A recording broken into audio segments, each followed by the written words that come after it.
De nuevo con vosotros en el programa Preguntas y Respuestas y quiero recordaros que debido a la duplicidad de muchas preguntas, es decir, hay varias personas que hacen la misma pregunta o tocan el mismo tema de forma muy parecida, el equipo de trabajo del canal va a refundir esas preguntas en una sola. No lo vamos a hacer inmediatamente, se están preparando para poder realizar este cambio, pero en el futuro vamos a hacerlo así para poder atender a más preguntas sin responder permanentemente preguntas duplicadas. Comenzamos con el programa de hoy. La primera pregunta es de Alexander Manrique. ¿Por qué si nuestro Señor Jesucristo habla en arameo, el Nuevo Testamento fue escrito en griego? Muy fácil. Porque los escritores del Nuevo Testamento escribieron en el idioma conocido mayoritariamente en todo el mundo, que no era el arameo, sino el griego. Mucho cuidado, por favor, con teorías judaizantes o del grupo mesiánico que dice que todo el Nuevo Testamento está escrito en hebreo, arameo y traducido al griego. Eso no es verdad, ni puede probarse. Ángel Fernández Vidal, en Juan 20:17, le dice Jesús a María que no le tocara. ¿Por qué hasta que subió al cielo nadie lo pudo tocar? Mira, lo que dice el texto no es tanto tocar, sino agarrar, retener. María viene y se agarra al Señor como si no quisiera dejarlo ya, que se moviera ni que fuera a ningún lado. Jesús le dice a María, no me retengas, porque yo voy al Padre y no me quedaré aquí, si bien había prometido enviar antes al Espíritu Santo. Pero no se dice nada de que Cristo resucitado no fuese tocado por los discípulos. Es más, Juan dice que ellos palparon al verbo de vida, que pudiera referirse al tiempo de ministerio terrenal de Cristo o a alguno de los encuentros con el Señor después de la resurrección. Ángel Fernández Vidal, en Juan 20:22, ¿para qué les dio a los discípulos el Espíritu Santo antes de Pentecostés? Pudo ser un simbolismo de lo que iba a ocurrir y que él había prometido, porque realmente el Espíritu descendió para posesionarse de su santuario, que es la Iglesia, en el día de Pentecostés. Probablemente el Señor dijo así, de la misma forma como yo soplo, así recibiréis el Espíritu Santo. Antonio Fernández Heredia. El vocablo en el Nuevo Testamento de la palabra perfecto, cuando Jesús menciona que sean perfectos como vuestro Padre es perfecto, ¿a qué se refiere? ¿Y cuándo se lo dice al joven rico? Bueno, perfecto significa maduro, que no tiene motivos de reprensión, que no es un niño que hace cosas incorrectas, sino una persona que vive honestamente.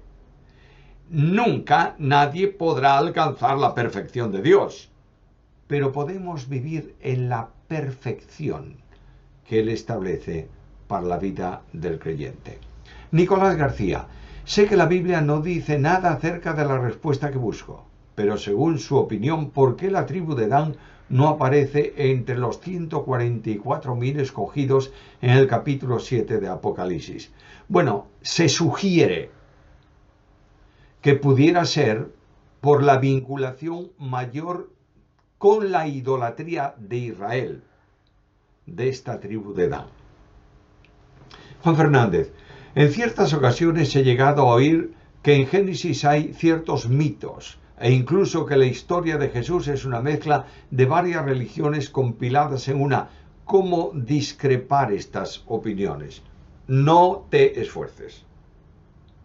Simplemente afirma todo lo contrario y que sean los detractores los que presenten las evidencias para comprobar aquello que afirma. Es fácil decir, la vida de Jesús está tomada de distintos lugares. Muy bien, ¿cuáles son esos lugares? ¿Cuáles son esos libros? El libro de Génesis tiene mitos. ¿Cuáles son esos mitos? Pero indudablemente no lo dicen. De otra forma, los liberales vinculados al deseo de colocar al hombre y sacar a Dios, mienten abiertamente y es la teología de la duda.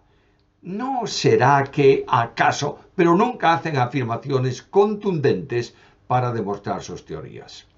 Fran Vázquez. Quería saber si Karl Barth, Jürgen Moltmann o el católico Hans Kühn son buenos para leer para un evangélico conservador.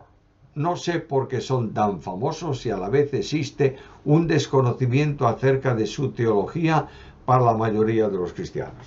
Mira, lecturas de teología, de comentarios, de Biblia, etcétera, etcétera, depende mucho de la madurez espiritual y del conocimiento bíblico que tenga el lector.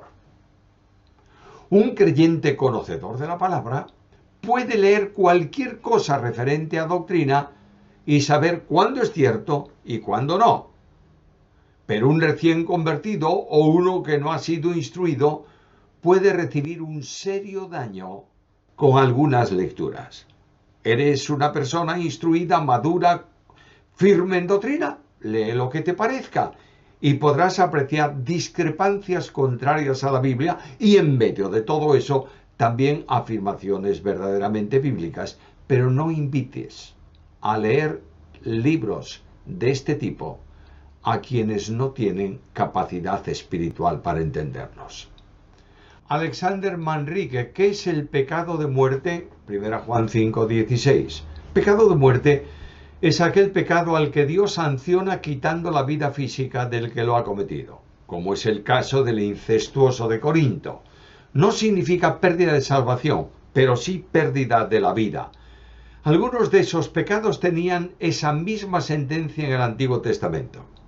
Cuando Dios determina sacar la vida a alguien, no hay oración que lo haga variar. De ahí que el apóstol diga, si alguno ve a su hermano cometer pecado que no sea de muerte, pedirá y Dios le dará vida.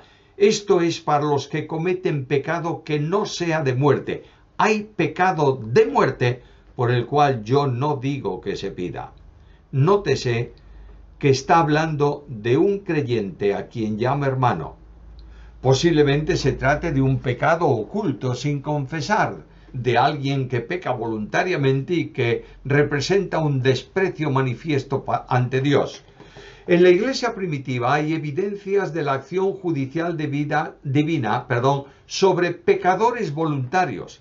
Así es el caso de Ananías y Safira, Hechos capítulo 5, de algunos divisionarios en la iglesia en Corinto, 1 Corintios 11:30, del caso del incestuoso de esa misma iglesia, 1 Corintios 5:5. Dios mandó a Jeremías que no rogase por el pueblo de Israel que había sido juzgado y sentenciado por él a causa de su pecado. Es lo mismo que el apóstol enseña en el Nuevo Testamento. Alexander Manrique.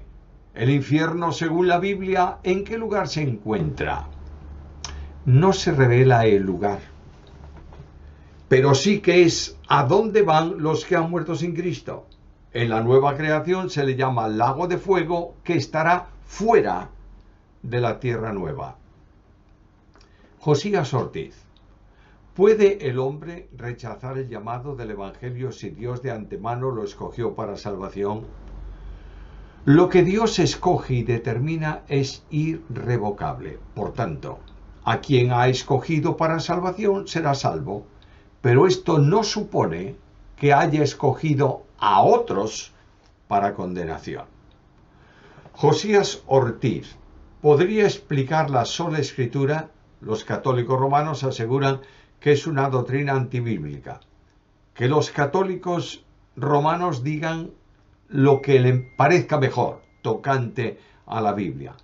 Pero la única autoridad en materia de fe y conducta es la Escritura, porque es el único escrito inspirado por Dios y cuya autoridad se manifiesta en la historia. Nada hay que pueda tener autoridad para cuestionar la palabra.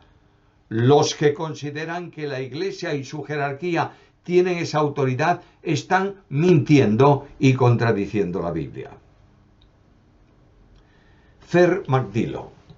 ¿Qué significa que una mujer profetiza? Pastor Pérez Millos, ¿por qué en la explicación dada a Alejandra Ángel sobre la enseñanza de la mujer, usted menciona el hecho de profetizar como una acción de enseñanza de los mandamientos de la ley de Dios? No me quedó claro si usted a la acción de profetizar la considera equivalente a enseñar los mandamientos de Dios. ¿Me lo podría explicar más profundamente? Me refiero al concepto de profetizar que Pablo escribe en 1 Corintios 14:3 y que dice: pero el que profetiza habla a los hombres para edificación, exhortación y consolación. El sentido de profecía para revelar algo que Dios no ha revelado en su palabra es imposible, puesto que nada puede añadirse a lo que está escrito. Pero me atengo concretamente a lo que Pablo está enseñando tocante a profecía y el sentido que le da en administración de la palabra en la iglesia en esa carta a los Corintios. Pablo Juárez: recibí una plática sobre el bautismo y me quedé con algunos puntos como resumen sobre los cuales me gustaría me ayudara. Que el bautismo de Juan y el de Cristo eran exactamente el mismo. Que el bautismo de agua y espíritu no son distintos sino uno solo. Que el bautismo salva, pues perdona los pecados. Es decir, que sin bautismo no hay salvación. Basado en versos como 1 de Pedro 3:21, Hechos 2:38, Marcos 16:16. Este es el que considero más conflictivo, en especial porque creo que la Biblia dice que somos justificados por fe y no por obras. Primero, el bautismo de Juan y el que Cristo establece son absolutamente diferentes. El del bautismo era como manifestación de arrepentimiento. El de Cristo es como evidencia de salvación. 2. El bautismo de agua es expresión visible del bautismo del Espíritu y son totalmente distintos. El de agua no produce resultado de la unidad de los cristianos en Cristo como sí lo produce el del Espíritu, y el del agua no comunica ningún principio de vida eterna como sí el bautismo del Espíritu por vinculación con Cristo. 3. El bautismo de agua no perdona ningún pecado, sino que expresa en todos los versículos como consecuencia de la salvación que por medio de la fe recibe el perdón de los pecados y la vida eterna. Es decir, el bautismo de agua es una manifestación visible de que se ha producido el bautismo del Espíritu, que se ha alcanzado la salvación por gracia mediante la fe. Juan Culnev: deseo me aclare lo siguiente. ¿Son los 12 apóstoles parte de los 24 ancianos del Apocalipsis? De ser así, ¿quiere decir que el apóstol Juan se vio a sí mismo glorificado y que no se reconoció ni tampoco a ninguno de los otros 11? En base a esto, ¿cómo nos reconoceremos en el cielo? Los 24 ancianos del Apocalipsis es una expresión simbólica de la Iglesia en presencia del Señor. Y no hay que identificar a cada uno de los 24 como una persona, sino que es un simbolismo. Todos los creyentes, incluidos los apóstoles, somos un solo cuerpo en Cristo. Juan no reconoce a ninguno de los 24 porque tampoco era necesario en la revelación, puesto que no se trata de individuos, sino de un conjunto. En ese sentido, pudiera concordar con 12 tribus, salvos de Israel, y 12 apóstoles, salvos de esta dispensación. Pero es un número y un conjunto simbólicos. Al final, preguntas: ¿cómo nos reconoceremos en el cielo? ¿Cómo nos reconocemos aquí en la tierra? Simplemente ha variado nuestra posición. Estamos en la presencia del Señor, en la gloria. Ha variado nuestro aspecto, pero nos conocemos como fuimos conocidos. Por tanto, sí, nos vamos a conocer en el cielo. Antonio Fernández Heredia: ¿de dónde sale la secta de los mesiánicos? Buena pregunta. Es tan vieja como el cristianismo. De ahí los judaizantes que iban detrás de las iglesias fundadas por Pablo para decirle que para ser salvos tenían que, además de creer en Cristo, ser circuncidados y guardar la ley. Estos son los mismos de hoy, que simplemente cambian de nombre, pero siguen procurando aplicar al cristiano los mismos principios esclavizantes de los tiempos de Pablo. Ángela Silva. ¿Cuál es la función de una mamá en casa con los hijos? Bueno, seguir con el ejemplo de las madres virtuosas de la Biblia, llevar a sus hijos a Cristo, enseñarles la palabra como Eunice y Loida lo hicieron con Timoteo, dedicarles tiempo para orar por los hijos, ser una mujer ejemplar, marcar límites a los chicos y no imponerse sin razón alguna sobre ellos para que no se desalienten. Ángela Silva de nuevo. En el antiguo pacto los que eran justificados por gracia por medio de la fe no eran bautizados en Cristo, es decir, no estaban en Cristo. Creo que esto se llama identificación, como dice Gálatas 2:20. Cristo está presente en todo lo que tiene que ver con salvación, tanto en el Antiguo como en el Nuevo Testamento.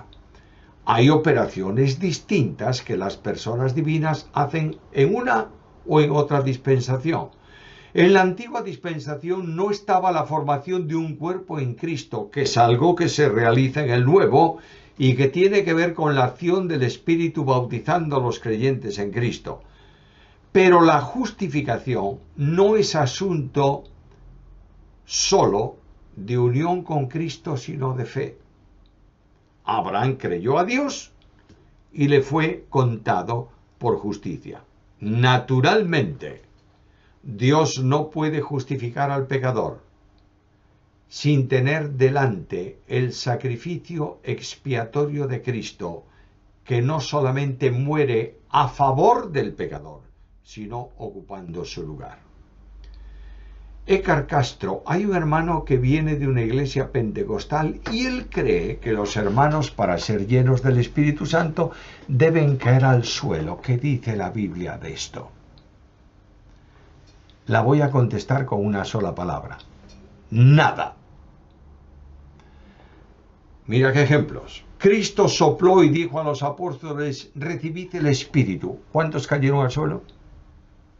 El Espíritu descendió en Pentecostés y todos fueron llenos. ¿Cuántos cayeron al suelo? El Espíritu vino sobre los gentiles en casa de Cornelio. ¿Cuántos cayeron al suelo? El Espíritu llenó a todos los creyentes que estaban juntos en Jerusalén. Hechos 4:31. ¿Cuántos cayeron al suelo? El Espíritu vino sobre los discípulos de Juan. Hechos 19. ¿Cuántos cayeron al suelo? En cambio, puedo dar varias referencias en quienes cayeron al suelo fueron los endemoniados al ser liberados del demonio. Tratar de enseñar como verdad algo que no está en la Biblia es simplemente mentir. Y hemos de preguntarnos si esas caídas en el Espíritu son caídas en el Espíritu divino o en el Espíritu diabólico. Fernando Cayet.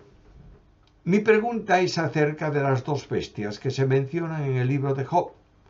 Hasta donde entiendo son el Behemoth y el Leviatán. Quisiera saber si es probable que esas bestias existan aún. Bueno, son nombres dados a dos animales. No sabemos más, porque no se puede tampoco precisar qué animales eran. Manuel Sandoval. ¿Me podría explicar Jueces 9:23 y a qué se refiere que Dios envió un mal espíritu? Mira, Dios controla todo. Los espíritus malos también. No escapa nada a su control. Y en este caso permitió. Esa palabra enviar quiere decir que impidió que dejase de ir. De modo que permitió que uno de ellos actuara contra Abimelech. Manuel Sandoval. A la luz de las Sagradas Escrituras, ¿qué es guerra espiritual? Un tema muy controversial debido a ciertas denominaciones. Algunos dicen que es atar y desatar a Satanás, otros dicen que es reprender espíritus de contienda, lujuria, ira, chisme. Pero en Gálatas 5:16 veo que la contienda no es un espíritu inmundo, sino una obra de la carne. ¿Qué opina de esto? Pienso que el llamar espíritus inmundos a obras de la carne quita responsabilidad moral al creyente. Primero, en ningún lugar se enseña que el creyente pueda atar y desatar a Satanás porque ha sido derrotado por Cristo en la cruz. Y es Dios quien literalmente lo va a atar en el futuro, y es Dios quien lo controla a lo largo de toda la historia de la humanidad. No tiene el creyente ningún poder ni ninguna autoridad para hacer lo que ya está hecho. Segundo, reprender a los demonios, como contienda, lujuria, ira, chisme, etc., es desconocer la doctrina de los demonios y confundir pecados de la carne con ángeles caídos. No quiero decir con esto que los demonios no induzcan al hombre a cometer esos pecados, pero los pecados son pecados, los demonios son demonios. Dios manda al creyente solo una cosa: resistir al diablo, es decir, no pelearse con él, simplemente mantenerse en el lugar de victoria en que Cristo lo ha puesto. Santiago 4:7, 1 Pedro 5:9. Permíteme decirte que muchas de estas enseñanzas se deben a que algunos grupos de creyentes se olvidan de que lo más importante no es el subjetivismo, no son las experiencias de la Biblia. Y se olvidan de enseñar la Biblia, y se olvidan de estudiar la Biblia, e inventan cosas que creen que tienen fundamento en la Biblia, cuando no es así. Eduta. ¿Por qué, si Satanás no es omnisciente, los adivinos satánicos aciertan el futuro? Al menos con gran probabilidad. Los endemoniados y los que son usados por Satanás pueden conocer asuntos futuros o personales por revelación de los demonios. Pero jamás un ser puede tener los atributos incomunicables de Dios, como es la omnisciencia. Un demonio puede revelar a uno de sus secuaces, de sus instrumentos, que va a ocurrir algo en el futuro a alguna persona, porque ese demonio lo va a ejecutar después. ¿Entendemos? Eduda. Con respecto a las recompensas del tribunal de Cristo, ¿serán echadas a sus pies o habrá alguna diferencia de gloria entre los hijos recompensados? Los hijos de Dios alcanzaremos en su presencia una identidad plena porque seremos semejantes a Jesús. Las coronas recompensa de la obra hecha de acuerdo con la voluntad y con el poder de Dios por los creyentes son para poner delante del trono de Dios en gratitud porque Él lo hizo posible. Edudat. La Iglesia Católica dice que fue la Iglesia la que determinó el canon, por lo cual no es correcto lo de sola escritura, ya que la Iglesia tiene igual o más autoridad que la Biblia. ¿Qué podemos decir nosotros frente a esto? La Iglesia no determina el canon, simplemente reconoce los escritos inspirados, pero no tiene ninguna autoridad para establecerlos como tales. Por tanto, cualquier atribución que se haga sobre la única, absoluta y plena autoridad de la Biblia es oponerse a Dios y usurpar la autoridad del libro sagrado. Jonathan Castromán. ¿Qué opina usted de la gran deserción de las personas en las iglesias después de la pandemia? ¿Qué cree usted que le falta de crecimiento en algunas personas antes de la pandemia y ahora de la pospandemia? ¿Cree usted que la falta de diálogo bíblico afectó a estas personas? No hay motivos únicos para la ausencia de personas después de la pandemia a las reuniones y la integración nuevamente en la iglesia. Algunos tienen miedo al contagio. Otros han encontrado una forma cómoda de ver el culto desde su casa. Pero en cualquier caso, muchos desconocen, porque no fueron enseñados, que no congregarse con los hermanos no es correcto e incluso está rozando el pecado. Hebreos capítulo 10, versículo 25. Esto confirma la necesidad de dedicar tiempo a la enseñanza de la Biblia. entre la que está la doctrina sobre la Iglesia. William Osvaldo Pérez Pérez: he escuchado a varios predicadores decir que la doctrina más mal interpretada de la Biblia es la del Espíritu Santo. ¿Usted lo cree también o piensa que sería otra? Yo no puedo concretar esto, pero no tengo duda ninguna que la doctrina del Espíritu Santo está muy mal entendida y peor enseñada y peor interpretada. Pero también está la doctrina de la Biblia, la doctrina de Cristo, etcétera, etcétera. Yo diría que estamos en un tiempo de crisis de enseñanza doctrinal, que se manifiesta de forma agravada en algunas doctrinas y en algunas iglesias. Farid Leiva: ¿cómo puedo saber si soy llamado a ser evangelista? Una cosa es saber si tienes el don de evangelista, otra cosa es ser evangelista o hacer la obra de evangelista.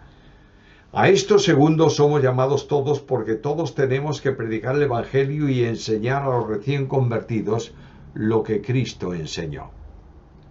Llegamos al final de este programa. Pedimos al Señor una bendición especial sobre todos vosotros y os esperamos en la próxima ocasión. Invitad a vuestros amigos a que también os acompañen.